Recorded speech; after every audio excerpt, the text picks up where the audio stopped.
Only 32.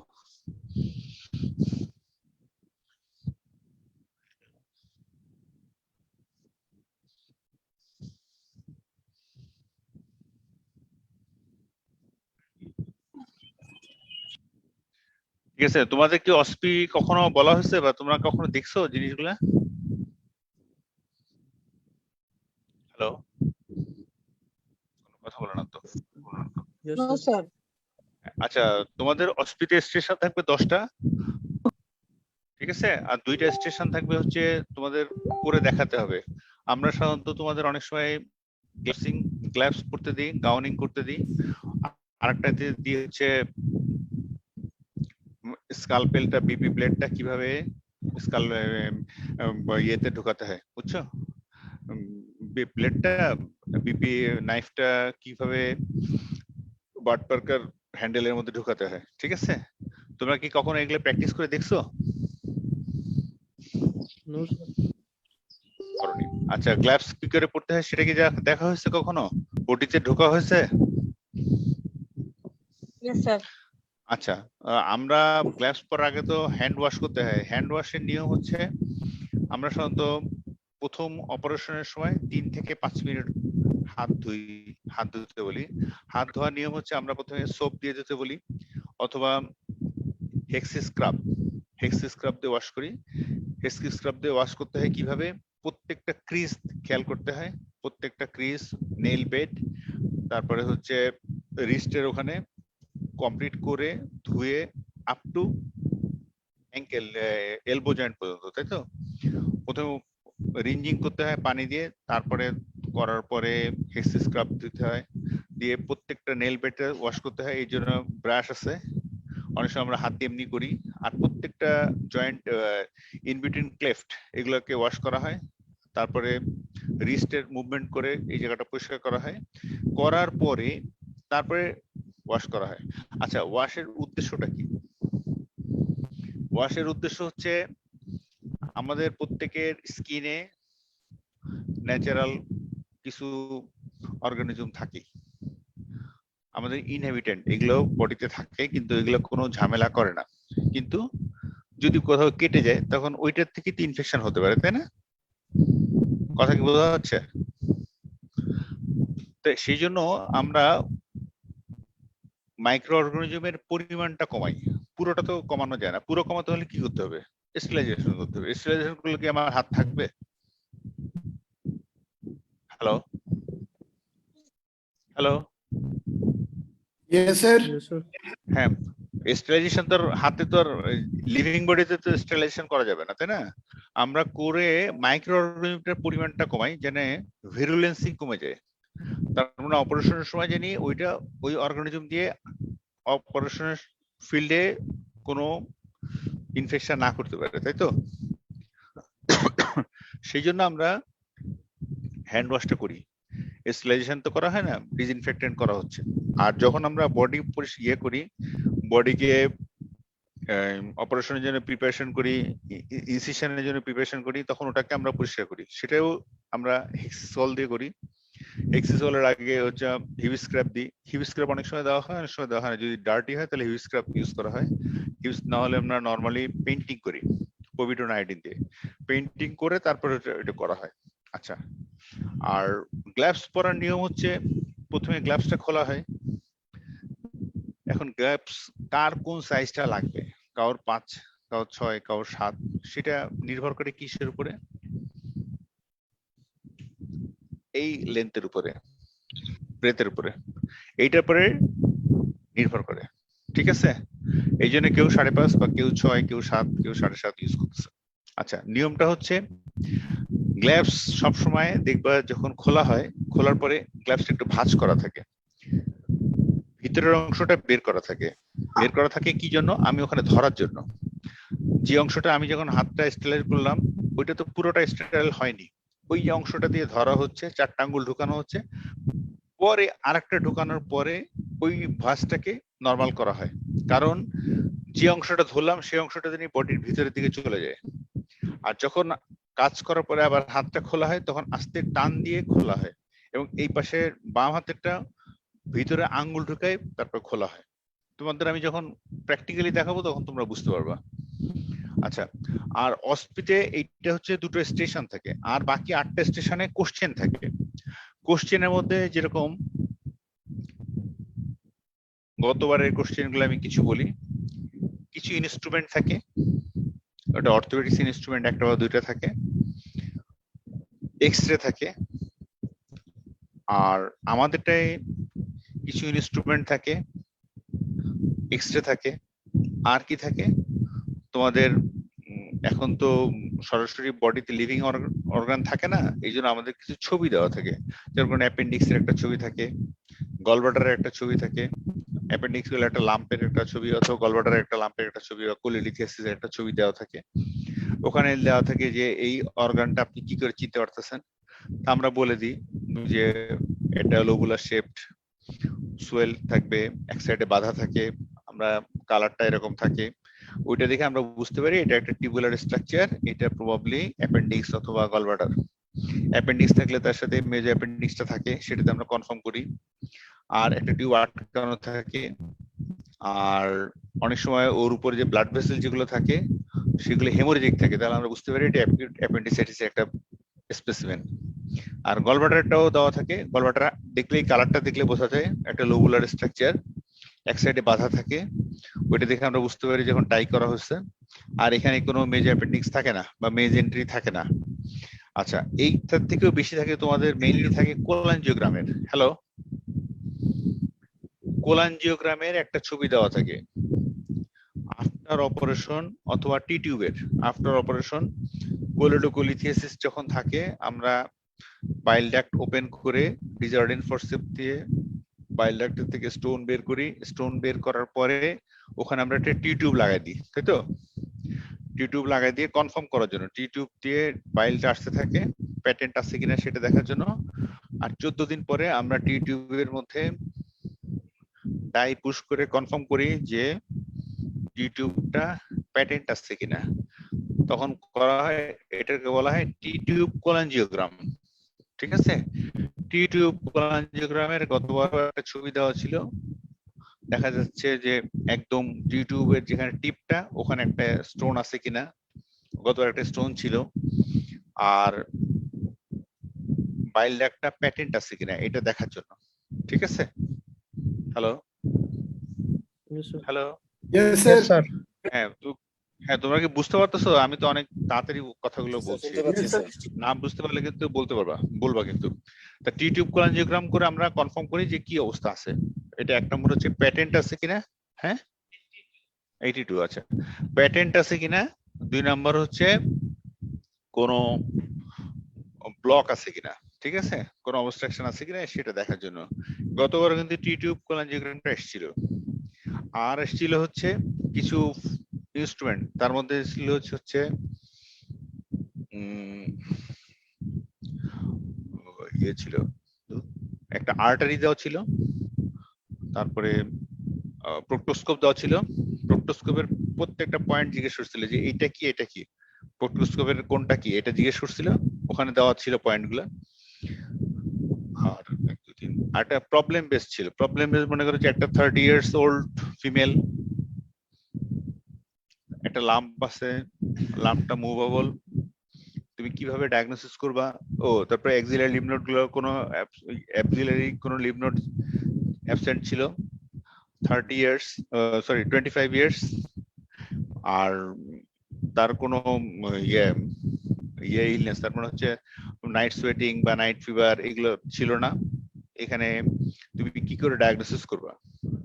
তা তোমাদেরকে বলা হয় যখন কোনো ব্রেস্টের কোনো এক্সামিন করবা বা ব্রেস্টের ডায়াগনোসিসে কনফার্ম করার জন্য আমরা ট্রিপল অ্যাসেসমেন্ট করি। এই ট্রিপল অ্যাসেসমেন্টটা পড়ে নিবে, এটা রিটেনও আসে, ভাইভাও আসে এবং অস্পিতেও আসে। আমরা ট্রিপল অ্যাসেসমেন্ট বলতে কি বোঝায় বলো তো, একজন বলো তো ট্রিপল অ্যাসেসমেন্ট বলতে কি বোঝায়? আসাদ কই আসো, hello Asad 41। Yeah, sir, general examination, history taking, হ্যাঁ and investigations. Hello sir, triple assessment, হ্যাঁ ট্রিপল অ্যাসেসমেন্ট বলতে কি বোঝায় বলো তো, প্রথমে টেকনিক্যাল এক্সামিনেশন 1, 2 নম্বর রেডিওলজিক্যাল এক্সামিনেশন। রেডিওলজিক্যাল এক্সামিনেশন মানে কি? सर मैमोग्राफी Sir, और सोनोग्राफी। এক্স-রে আল্ট্রাসাউন্ড, ম্যামোগ্রাফি অথবা সোনোগ্রাফি। Mammography. হ্যাঁ, ম্যামোগ্রাফি অথবা সোনোগ্রাফি। ম্যামোগ্রাফি তো আমরা সবাইকে করি না, রেডিওগ্রাফিও করা যায়, তাই না? এগুলো সবই হচ্ছে রেডিওলজিক্যাল ফাইন্ডিংস। আর আরেকটা কি করা হয়? হিস্টোপ্যাথোলজি। হ্যাঁ, বায়োপসি, তার মানে এফএনএসি করা হয় অথবা কোর বায়োপসি করা হয়। এই তিনটা দিয়ে 99.9% আমরা ক্লিনিক্যাল ডায়াগনোসিসটা করতে পারি কনফার্ম করার জন্য, ঠিক আছে? এইটা কিন্তু প্রত্যেকবার রিটেনেও আসে, ভাইভাও আসে, এবং ভাইভাতে জিজ্ঞেস করা হয়। আমরা ট্রিপল করি, করি। এটা হলো ওই অস্পিতে এসেছিল। আচ্ছা, আচ্ছা, আর প্রবলেম বেস এইটা থাকে, অ্যাপেন্ডিসাইটিসের প্রবলেম বেস থাকে, যে একটা পেশেন্ট রিকারেন্ট ইনফেকশন হচ্ছে, তারপরে একটা ইয়ে দেওয়া থাকে,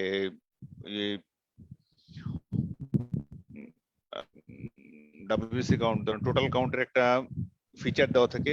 ডাব্লিউবিসি কাউন্ট 13,000 থেকে 19,000 এর মধ্যে আছে বা 12,000 আছে, নিউট্রোফিল কাউন্ট 80% আছে, লিম্ফোসাইট কাউন্টার তো আছে, এক্স-রে কিউবি রিজনে কি কি পাওয়া যাচ্ছে, ইউরিনারিতে কি পাওয়া যাচ্ছে, এগুলো দেওয়ার পরে একটা দেওয়া থাকে যে এটা কি হতে পারে।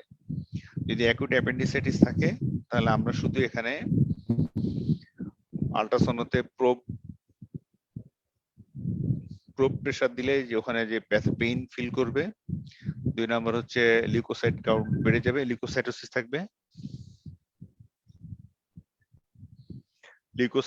থাকবে, আর হচ্ছে আমরা আল্ট্রাসাউন্ড, এক্স-রে, কিউবি, ইউরিনারি এগুলো করা হয় to exclude the other findings. ইউরিনে ইনফেকশন আছে কিনা সেটা কনফার্ম করার জন্য ওটা এক্সক্লুড করা হয়। এক্স-রে, কিউবি করে কিডনি এবং ইউরিনারি ব্লাডারে কোনো সমস্যা আছে সেটা এক্সক্লুড করা হয়। ইউরিনারি আর হচ্ছে আল্ট্রাসাউন্ড করে অন্য কোনো ফাইন্ডিংস আছে কিনা, যেমন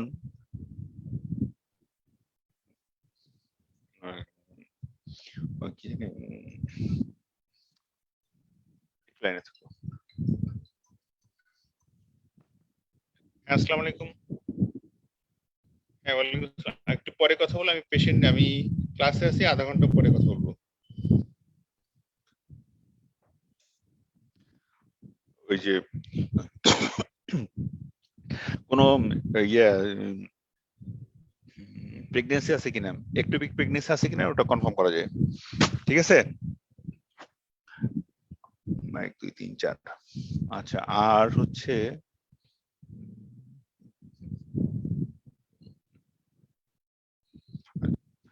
তোমরা কি ওই তোমাদের কি কোনো ইনস্ট্রুমেন্ট সবগুলো দেখানো হচ্ছে তোমাদের, যেগুলো পড়ানো হয় বা ওটিতে ইউজ করা হয়?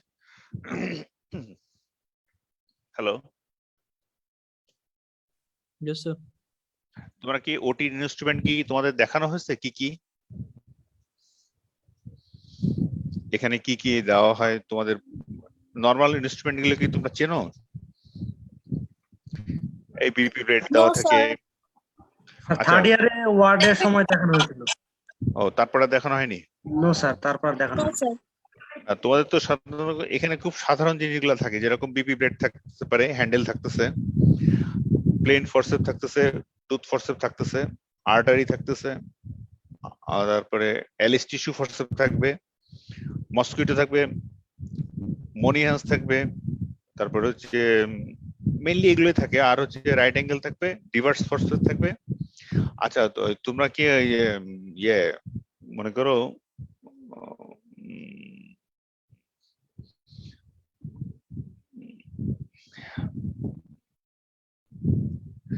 স্টোমাকের পার্শিয়াল গ্যাস্ট্রেক্টমি করা হয়, পার্শিয়াল গ্যাস্ট্রেক্টমি করার সময় আমরা যে ইনস্ট্রুমেন্টটা ইউজ করি সেটা কি তোমরা দেখা হয়েছে?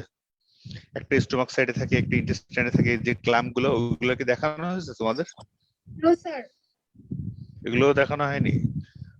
তোমাদের অ্যাকচুয়ালি পরীক্ষা কবে?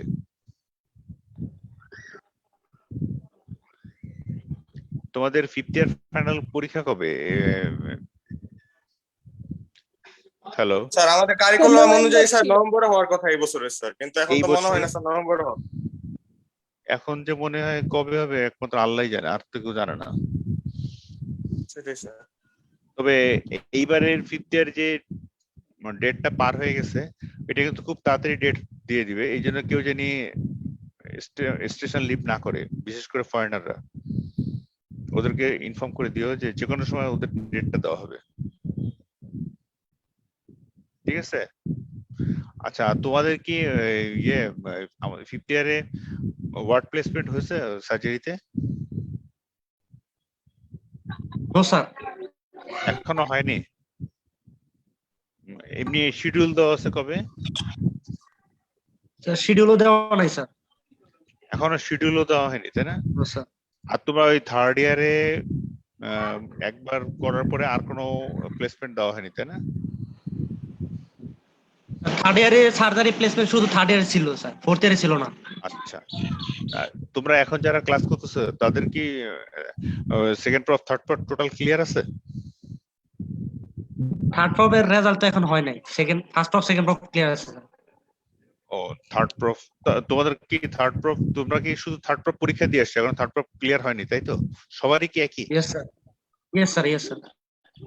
আচ্ছা, তোমাদের রেজাল্ট থার্ড প্রফেট স্যার। এমনি আর কি আনঅফিশিয়াল রেজাল্ট পাইছো তোমরা? জানতে পারছো যে কারা কয়জন ক্লিয়ার হয়েছে বা হয়নি? No sir. এটাও জানতে পারোনি? তাহলে কেমন তোমরা তোমাদের টিচারদের সাথে কি রিলেশন তোমাদের, যে তোমরা এটাও জানতে পারো না কয়জন ক্লিয়ার হয়েছে? আচ্ছা, আর রেজাল্ট কবে দিবে এরকম কিছু জানাইছে? স্যার শুনছিলাম স্যার এই মাসের 20 তারিখের মধ্যে দিবে। এই মাসে 20 তারিখ তো রোজার মধ্যে।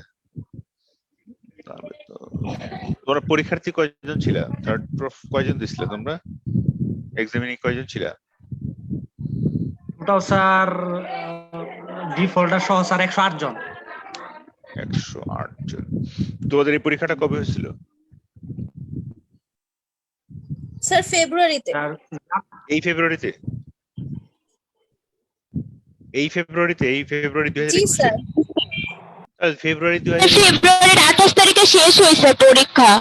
আচ্ছা, ফেব্রুয়ারি 28 তারিখ যদি পরীক্ষা হয়, তাহলে তো তোমাদের পরীক্ষা তো হয় 1 বছর পরে। তো তোমরা বলে যে নভেম্বরে তোমাদের পরীক্ষা, এটা কি সেকেন্ড টাইম পরীক্ষা বা ডিফল্টারদের রেগুলার টাইম না তো?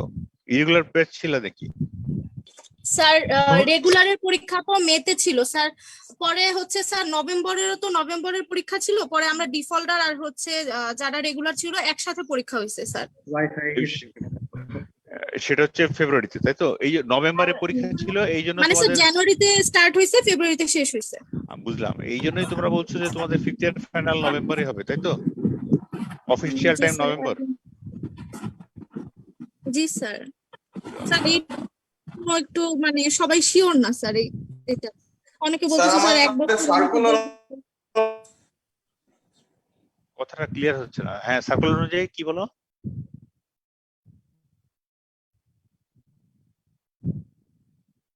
হ্যালো, কথা, হ্যাঁ, কথা আর কিছু শোনা যাচ্ছে না। এই হ্যালো, এই কথা শোনা যাচ্ছে না আবার।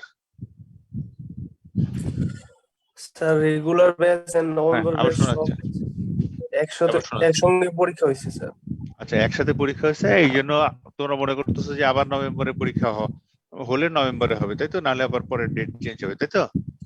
জি স্যার। আচ্ছা, ঠিক আছে।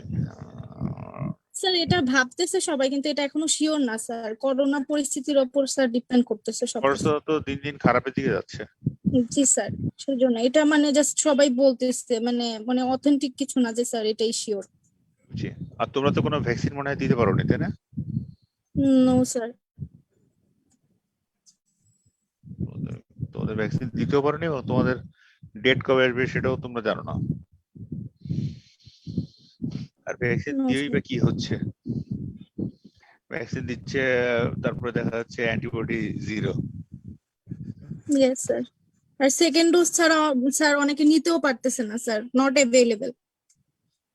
ওগুলা কথাবার্তা। সেকেন্ড ডোজ যে কজন দিচ্ছে সবাইকেই দিচ্ছে, আমাকেও যে ডেট দিচ্ছে 13 তারিখে, গেলে ঠিকই দিয়ে দিবে, কোনো সমস্যা নেই। কিন্তু সেটা তো কথা না, কথা হচ্ছে যে অ্যান্টিবডি ফর্ম করেনি অনেকেরই। আমাদের কলেজেই তোমাদের তোমাদের সব মহারথীরা সব টেস্ট করছে, রিপোর্ট সব নো অ্যান্টিবডি, বুঝা গেছে? কিন্তু এখন আল্লাহই জানে কি হবে। আচ্ছা আচ্ছা, তোমরা শর্ট কেস কি কি দেখছো?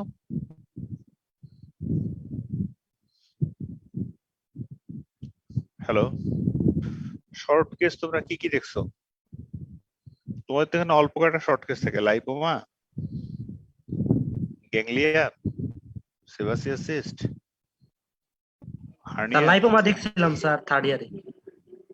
ও তো রাস্তাঘাটে এমনি এমনি লাইপোমা দেখা স্যার যায়। শুধু এই তাছাড়া স্যার এখনো কিছু দেখা না।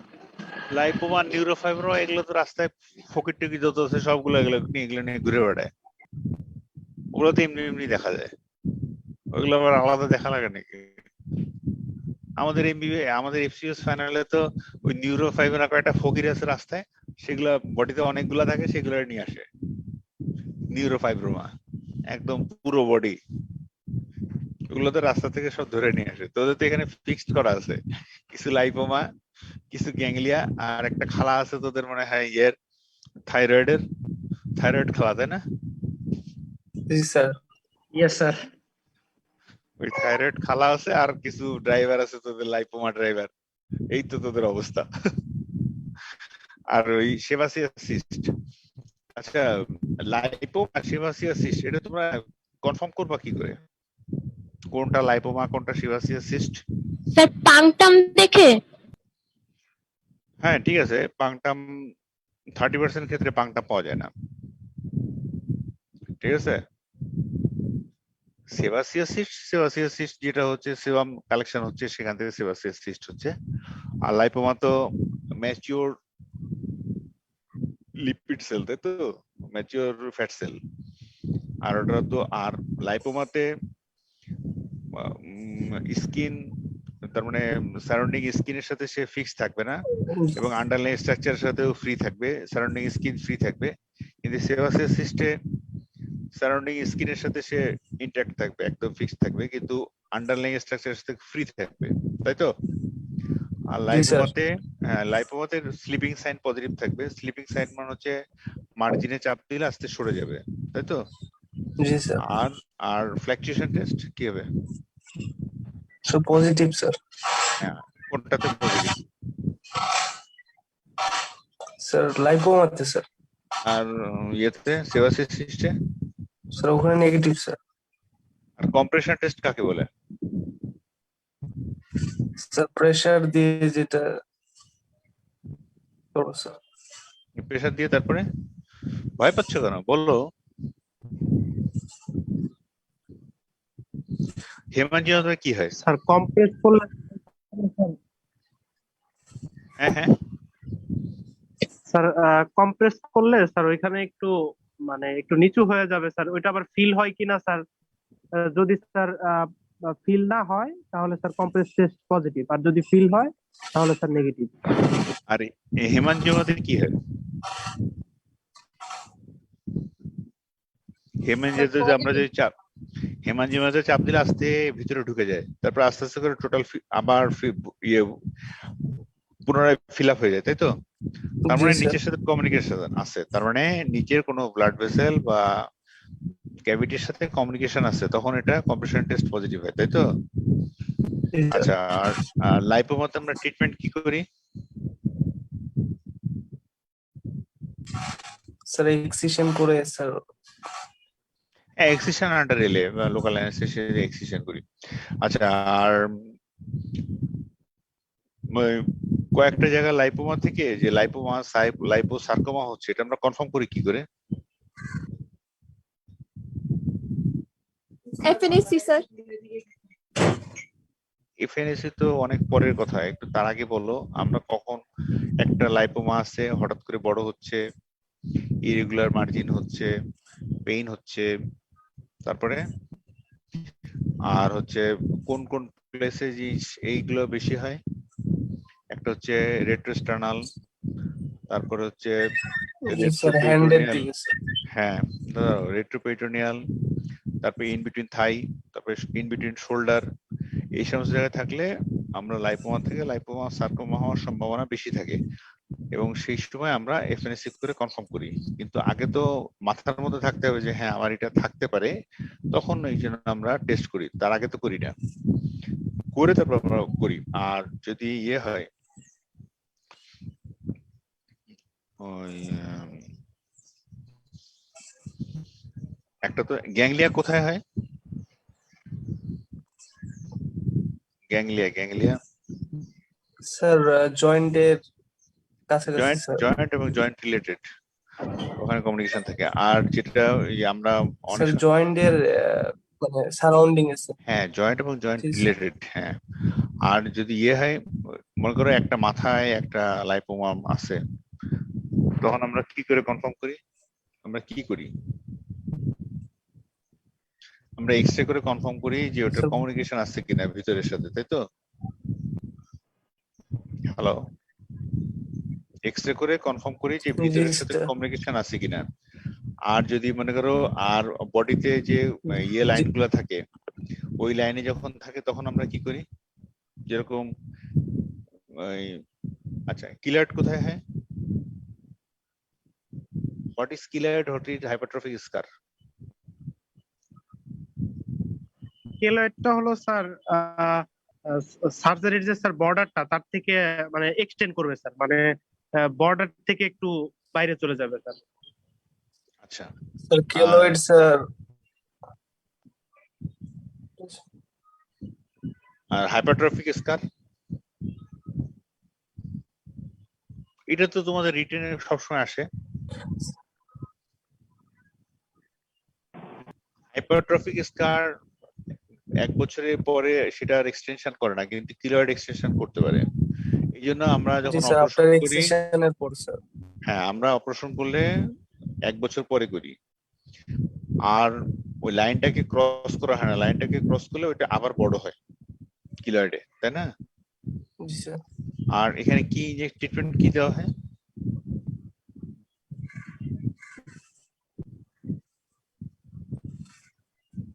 ট্রিটমেন্ট কি দেওয়া হয়? ওই লং অ্যাক্টিং স্টেরয়েড যেটা ট্রায়ামসিলন অ্যাসিডেট ইনজেকশন দেওয়া হয়। ট্রায়ামসিলিন স্যার, স্টেরয়েড স্যার। হ্যাঁ, লং অ্যাক্টিং স্টেরয়েড ট্রায়ামসিনোলন, হ্যাঁ ওইটা সাধারণত দেওয়া হয়, মান্থলি একটা করে দেওয়া হয়, 5টা বা 6টা দিলে এমনি ক্লিয়ার হয়ে যায়। আর হাইপারট্রফিক স্কারের সাধারণত এরকম হয় না। হ্যাঁ, আর যেটা হয়, আচ্ছা হার্নিয়া পড়ছো? না sir. Sir hernia ganglion sir. Sir স্টেরয়েডটা কেন দেওয়া হয় স্যার? গ্যাংলিয়াতে? জি স্যার। গ্যাংলিয়াতে যেটা হয়, আমরা প্রথমে একটা নিডিল ঢুকায়, ওখানে যে কালেকশনটা আছে কালেকশনটা বের করে ফেলি। কালেকশনটা বের করে তারপর ওর মধ্যে ট্রায়ামসিলন বা long acting steroid injection push করা হয়, পুশ করে চাপ দেওয়া হয়। একটা হচ্ছে ইনফ্লামেটরি প্রসেসটাকে বন্ধ করে দেওয়া হয়, আর ফাইব্রোসিসটাকে প্রিভেন্ট করা হয়। ফাইব্রোসিসটাকে প্রিভেন্ট করা হয়, ফাইব্রোসিসকে প্রিভেন্ট করা হয়। এই জন্য ওখানে ইনজেকশন দেওয়ার পরে প্রেসার দিয়ে আটকে দেওয়া হয়। প্রেসার দিলে ওখানে আস্তে আস্তে ওটা বন্ধ হয়ে যায়, কিন্তু ফাইব্রোসিস হবে না। ফাইব্রোসিস হলে তো তখন আবার ইয়ে হবে, দ্যাট মিনস হার্ড হয়ে যাচ্ছে। না, তখন তুমি ওই টেন্ডন মুভ করতে পারবে না। টেন্ডন মুভ করতে গেলে তখন ব্যথা লাগবে। স্যার এটা আবার রিকার কেন করে স্যার? আবার সেই ফুলে যায়, আবার সেই মুভেবল হয়। আচ্ছা, গ্যাংলিয়া অ্যাকচুয়ালি কি ওখানে হয়? কি স্যার ফ্লুইড থেকে যায়? আচ্ছা আমি বলি তোমাকে, ওই আমাদের প্রত্যেকটা টেন্ডনের উপরে একটা পাতলা কভারিং আছে। আমরা যে হাত পা মুভমেন্ট করি, আঙ্গুলের মুভমেন্ট করি, তা ওই যে গাড়িতে যেরকম ব্রেক অয়েল থাকে না, জি স্যার। হ্যাঁ, তো এইখানেও পোটেনশিয়াল স্পেসে কিছু ফ্লুইড থাকে। পোটেনশিয়াল স্পেস মানে এই স্পেসটা কিন্তু দেখা যায় না, কিন্তু এই স্পেসের মধ্যে ওই পানির মতো জিনিসটা থাকে। তো যখন ওখানে মুভমেন্ট বেশি হয় বা এক জায়গায় বেশি ফ্রিকশন হয়, তখন ওই ফ্লুইডটা এক জায়গায় কালেকশন হয়ে যায়। ওইটা হচ্ছে গ্যাংলিয়ানের ফ্লুইডটা। ওইটা বেসিক্যালি হচ্ছে আমাদের যে মুভমেন্টের সময় যে সিক্রেশনটা আছে সাইনোভিয়াল ফ্লুইড, ওইটা। সেই জন্য জি, স্যার। ও যদি বারবার এই জন্য এটা রিকার করে বেশি। এই জন্য আমরা রিকার যদি না হয়, সেই জন্য যখন আমরা অপারেশন করি, অপারেশন করার সময় আমরা ওই সাইনোভিয়াল শীটটাকে ফ্রি করে দিই বা ওপেন করে দিই, তার মানে ওটা কালেকশন আর জমতে পারবে না। আমার কথা কি তুমি বুঝতে পারছো? জি স্যার। হ্যাঁ, তখন আমরা কেটে ওই জায়গাটাকে আটকাই দিই না, ওই জায়গাটাকে ওপেন করে দিই। তখন তার ফ্লুইড যদি আসে তাহলে সেটা আর কালেকশন হতে পারে না, অটোমেটিকলি তখন আর জমবে না। সেই জন্য ইনজেকশন দিলেও ওটা রিকার করে। আবার ওই অপারেশন করলে সাধারণত রিকার করে না, তবে যদি অপারেশন করলে ওই স্পেসটা যদি আবার ফিল আপ হয়ে যায়, ওই যেটা আমরা কেটে ফেলছি ওটা যদি আবার লেগে যায় তাহলে কিন্তু আবার হয়। সেই জন্য আমরা অনেক একটু বড় করে ওয়াইড এক্সিশন করে দিই, ওখানে ওখানে কোনো ইয়ে থাকে না, ওই লেয়ারটা থাকে না, তখন আর এটা তখন আর এই ফ্লুইডটা কানেকশন হতে পারে না, তখন আর গ্যাংলিয়াটা হবে না আর কি, বা জমবে না আর কি। ঠিক আছে? জি স্যার। স্যার কেউ যদি স্যার অপারেশন করতে না চায় এবং সে বলতেছে যে আমি শুধু ওই ইনজেকশন দিয়েই যেন রিকার না হয়, সেই ক্ষেত্রে কি করা যাবে স্যার? ইনজেকশন দিয়ে রিকার হবে না এই গ্যারান্টি কেউ দিতে পারবে না। আমরা সাধারণত ইনজেকশন একবার দুইবার তিনবারও দিই, অনেক সময় আরো বেশিও দেওয়া হয়। ইনজেকশন দিলে সমস্যা হয়, অনেক সময় ইনফেকশন হতে পারে বারবার ইনজেকশন দিলে, ওইটা একটু প্রিভেনশন প্রিকশন নিয়ে এই কাজগুলো করতে দেওয়া হয় আর কি। জি স্যার। আর তোমাদের তো হার্নিয়ার উপরে প্রত্যেকবার ক্লাসে কোশ্চেনও করা হয় এবং তোমাদের শর্ট কেস লং কেসও থাকে, শর্ট কেসই মেইনলি থাকে হার্নিয়া আর কি, ইঙ্গুইনাল হার্নিয়ার কথা বলছি আর কি, হার্নিয়া হাইড্রোসিল। এইটা যদি তোমরা সুন্দর করে না পড়ো, তোমাদের অ্যাকচুয়ালি এমবিবিএস এ হার্নিয়া হাইড্রোসিলের বিকল্প কিন্তু কিছু নেই, এটা তোমার লাগবেই। এটা তো স্যারও পড়ায়, বাচ্চু হয়েও পড়ায়, আপাও পড়ায় দেখলাম। তোমরা এটা একটু ক্লিয়ার করে পড়বা, আমি এরপরে তোমাদের শুধু এইটার উপরে ক্লাস নেবো, হার্নিয়া হাইড্রোসিল। ঠিক আছে? জি স্যার। জি আর স্যার। তোমাদের আজকের পার্সেন্টেজটা আমার ওখানে পাঠিয়ে দিও। জি স্যার। ঠিক আছে তাহলে, হ্যাঁ তাহলে, জি স্যার। আসসালামু আলাইকুম স্যার। হ্যাঁ ওয়ালাইকুম আসসালাম। অফ করে দেন এন্ড এটা। হ্যাঁ ওটা ওদের পার্সেন্টেজটা নিয়ে আমি বলছি আমার এখানে পাঠাইতে, আমি লিখে দিচ্ছি।